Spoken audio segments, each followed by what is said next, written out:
E aí pessoal, bom dia, boa tarde e boa noite. Eu sou o Renato Crovella e esse é o Por Aí Vai, o podcast onde pensamentos ganham voz e sentimentos. E nesse episódio, o sentimento é de indignação.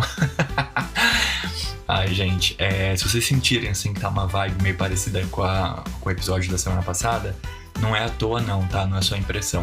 É porque eu tô gravando os dois em sequência, então ainda tá um pouquinho do resquício, né, do que a gente conversou na semana passada aqui em mim. Mas eu prometo que eu vou deixar esse episódio mais leve possível, até porque é um tema mais leve. Inclusive eu queria explicar um pouquinho do contexto da motivação desse episódio. Quem me acompanha nas redes sociais viu que na semana passada eu assisti o Homem-Aranha, entre aspas, Um Novo Dia.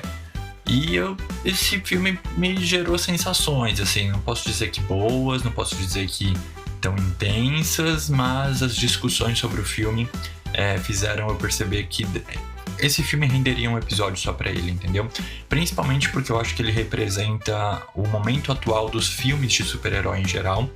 Então acho que a partir dele a gente pode ter uma discussão um pouco mais ampla desse nicho do cinema. Então, impulsionado por isso, eu quis trazer essa discussão. Não coube no episódio anterior, porque eu acho que tem muita coisa aí que a gente pode discutir no Bits and Bytes, né, nos detalhes. Então, eu separei esse conteúdo do conteúdo da semana passada. E ele teve um episódio só pra ele, beleza? Assim a gente consegue discutir com calma, consegue destrinchar os assuntos que permeiam, né, essa discussão. E tô animado, gente. Eu acho que se vocês participarem, vai ser bem bacana essa nossa conversa, beleza? Então, sem mais delongas, vamos começar falando sobre o filme do Homem-Aranha em si e depois a gente abrange essa discussão para os filmes de super-herói em geral. Combinado? Bora lá!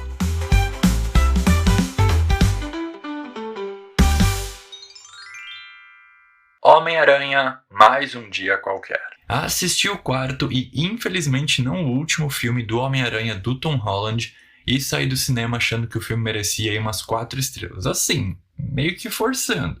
Porque no começo eu achei o filme realmente divertido e engraçadinho, nada wow, mas era o que eu esperava, né, de um filme de super-herói, ainda mais da Marvel, já tô super acostumado. E a galera do cinema tava muito em êxtase, muito hypada, então isso me ajudou aí a hypar um pouco a minha avaliação do filme quando eu saí do cinema. Mas quanto mais eu pensava nesse filme, mais eu achava que ele merecia só 3 estrelas. E conversando com os meus amigos que também assistiram ao filme e trouxeram outros pontos para o debate, eu cheguei à conclusão de que ele merece só 2 estrelas mesmo, de um total de 5, e assim, tá ótimo. Eu sei que muita gente vai discordar de mim, mas o filme meia boca, gente, com narrativas confusas, pontas soltas pra tudo que é lado e sem coragem nenhuma de tomar decisões importantes e sustentá-las. A partir daqui eu vou começar a dar spoilers do filme, então se você não assistiu ainda e se importa com spoilers, para o episódio, vai assistir o filme e depois volta aqui pra terminar essa análise comigo, combinado? Vou contar até 3 e aí os spoilers vão começar, hein? 1, 2, 3 e começando os spoilers. Primeira coisa, tô vendo muita gente falando na internet que amou o filme e que finalmente temos um filme do Homem-Aranha de fato. E eu queria muito que essa galera me explicasse o que eles entendem que é o Homem-Aranha. Porque o Peter Parker desse filme não é o Peter Parker que eu conheço, e o Homem-Aranha realmente tem cenas legais, principalmente por conta da sábia decisão aí da direção de priorizar efeitos práticos, combates bem dirigidos e orquestrados. Mas isso que é ser o Homem-Aranha? Eu entendo, assim, que a galera tá em êxtase por finalmente ver um Peter Parker mais independente, mais isolado, digamos assim, do que nos outros filmes, né? Que ele dependia muito da figura de um mentor, de um Homem de Ferro, de um Doutor Estranho, do Mistério. Então sempre tinha aí um outro personagem por trás do Peter Parker, né? E nesse filme ele tá mais independente. Entendo esse ponto. Mas, pra mim, tá muito longe ainda de ser um filme do Homem-Aranha. Pra mim, esse filme não é sobre o Homem-Aranha, nem sobre o Peter Parker, mas sim um filme do Tom Holland e da Zendaya. Ponto.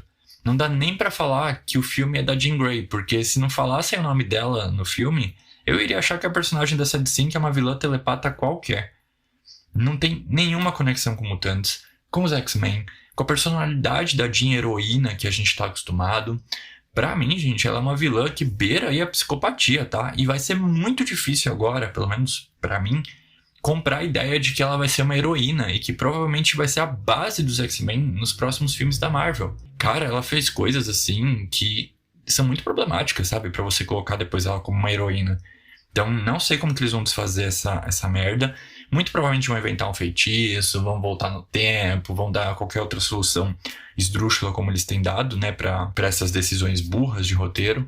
Mas, enfim, se ela já tá assim agora, né, toda vilanesca, imagina quando ela tiver que lidar com a Fênix, gente. Que já é, né, muito pesado, já é uma coisa assim mais dark. E ai, pior que eu torci tanto pra Sadie de fato ser a Jean Grey, e agora eu já tô querendo um feitiço do Doutor Estranho pra me fazer esquecer que isso aconteceu.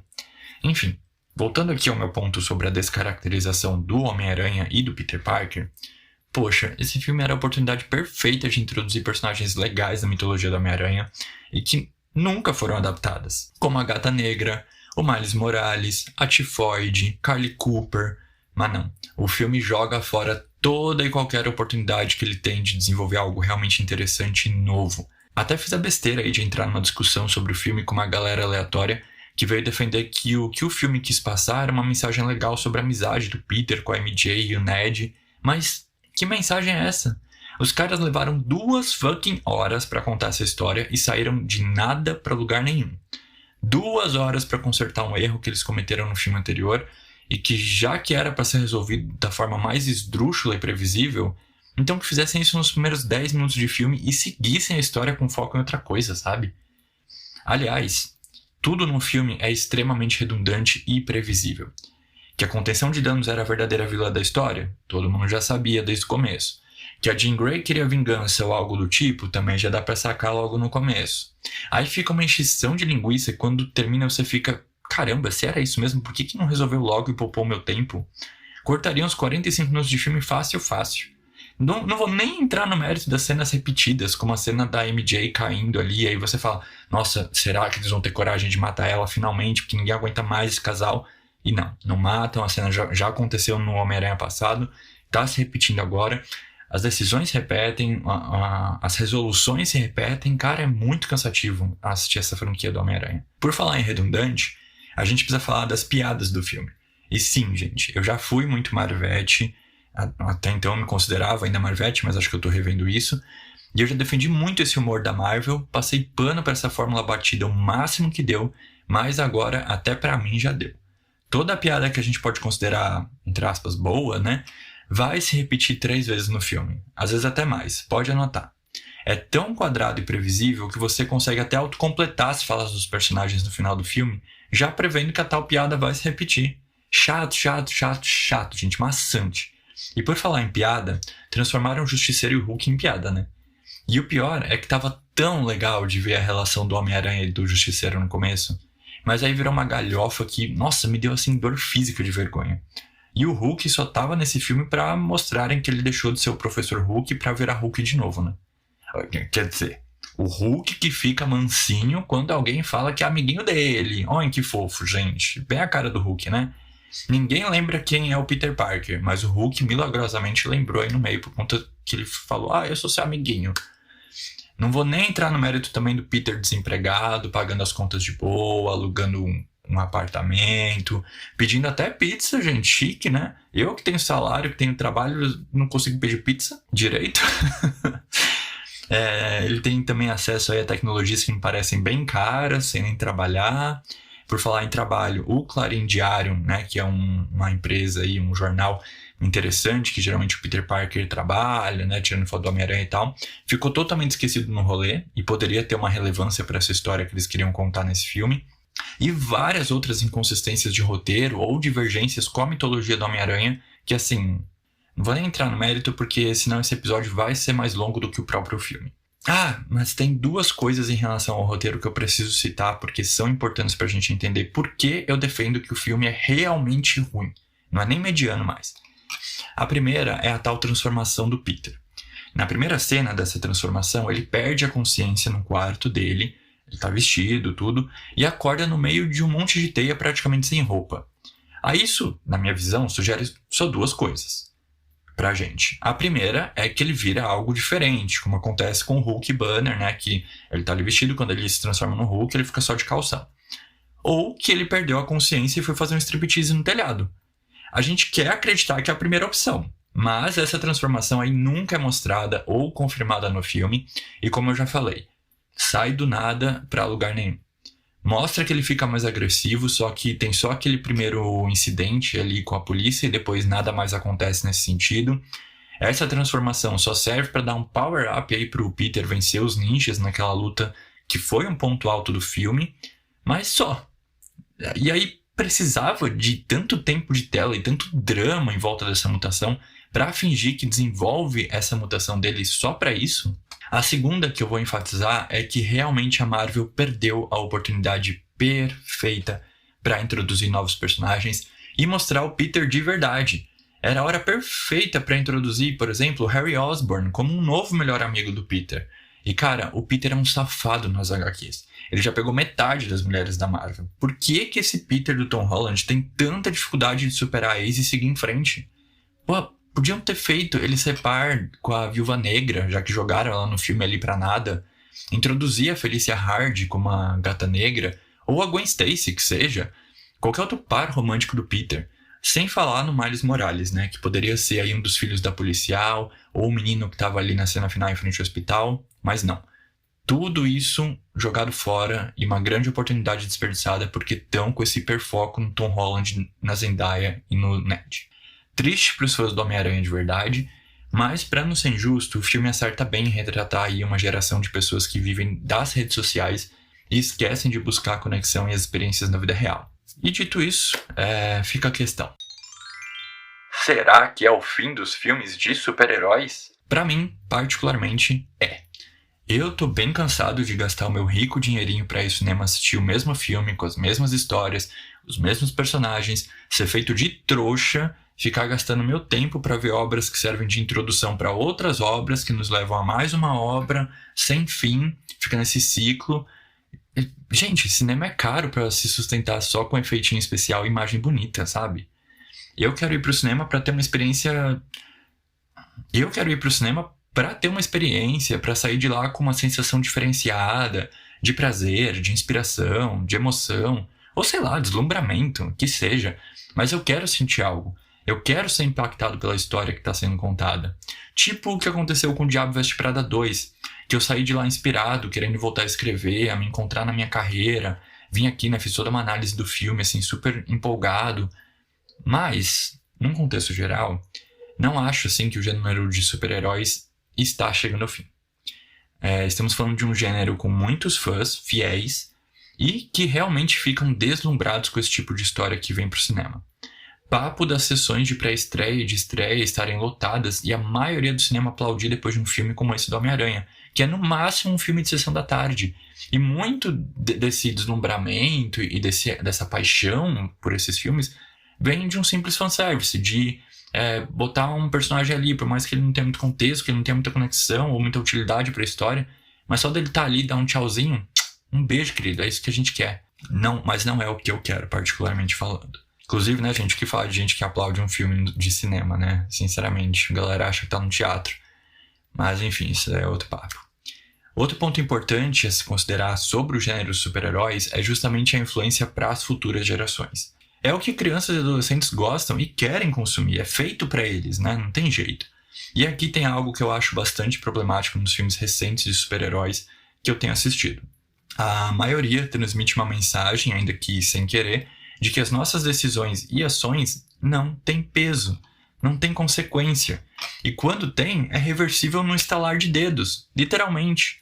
Tirar esse peso das decisões importantes da nossa vida e que muitas vezes afetam as pessoas à nossa volta, principalmente as que a gente ama, mas não só, faz com que essas crianças e adolescentes cresçam e se tornem um tipo de adulto que eu tenho visto com cada vez mais frequência na internet. Os adultos que se eximem de qualquer responsabilidade e quando são cobrados pelas consequências das suas falas ou dos seus atos, eles simplesmente justificam tudo com mimimi de quem foi afetado.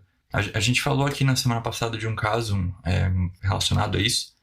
Não é, gente? Eu tô noiando muito nesse sentido, eu tô sendo muito chato. Se eu estiver, vocês podem falar, tá? Esse é o mal aí de um podcast de uma pessoa só. A gente vai falando, pensando, falando e não tem um contraponto pra gente se situar e ver quão longe nas nossas neuras a gente tá indo. Mas enfim, falei demais e agora eu realmente quero saber a opinião de vocês. No final do ano tem Vingadores Doomsday e eu já tomei a decisão de não ir ao cinema assistir esse filme, a menos que alguém aí me convença do contrário.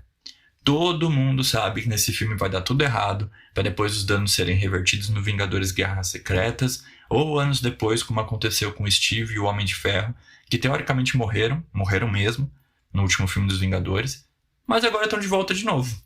Ai, que preguiça, gente, sério. Eu não tenho paciência, eu me sinto um idiota, assim, quando eu acompanho filmes desse tipo. Mas antes de encerrar o episódio, claro, tem o Vai Com Tudo. Vai Com Tudo assistir Guardiões da Galáxia 3. Já que estamos falando de super-heróis e boas histórias para contar com humor, eu vou deixar aqui a minha indicação para que vocês assistam Guardiões da Galáxia 3. Esse filme, também da Marvel, para provar que eu sou Marvete sim, foi uma exceção aos filmes de super-herói recentes que eu mencionei. Ele tem a fórmula Marvel de humor, ele tem o formato clichê típico desses filmes de super-herói, mas ele sabe passar uma mensagem, gerar uma emoção forte e te fazer sair do cinema diferente de como você entrou. Tem cenas um pouco fortes aí de crueldade animal para pessoas sensíveis que defendem e amam os bichinhos como eu, mas é um filme que sabe desenvolver seus personagens e as relações entre eles, além de saber usar as alegorias e analogias para engrandecer o que é transmitido para o nosso inconsciente, e não simplesmente como um acessório visual aí para surpreender nerd. O filme não é perfeito, mas é o destaque mais recente da minha lista de favoritos, então fica aqui a indicação. Você já assistiu? Concorda comigo? Comenta aí o que acha pra gente falar sobre. É isso, gente. Eu vou ficando por aqui. Muito obrigado por terem escutado o episódio até o final. Eu sou um grande fã do gênero de quadrinhos, né? Eu escrevo livros para esse gênero, então tô criando todo um universo em cima disso. Então, para mim é muito legal, assim, que os filmes se mantenham, né? Mas eu queria ver mais qualidade, eu queria ver que de fato merecesse esse lugar na cultura pop, sabe? Por enquanto, eu tô achando os filmes, assim, muito ruins e eu acho que isso afasta um público mais geral. Então, eu torço muito para que a indústria se recupere, mas por enquanto tá dando sono, assim, de acompanhar. Deixem a opinião de vocês aí e a gente se vê no próximo episódio. Lembrando, toda sexta-feira tem episódio novo nas principais plataformas de áudio e no YouTube também. E é isso. Um beijo, um abraço e até a próxima. Tchau!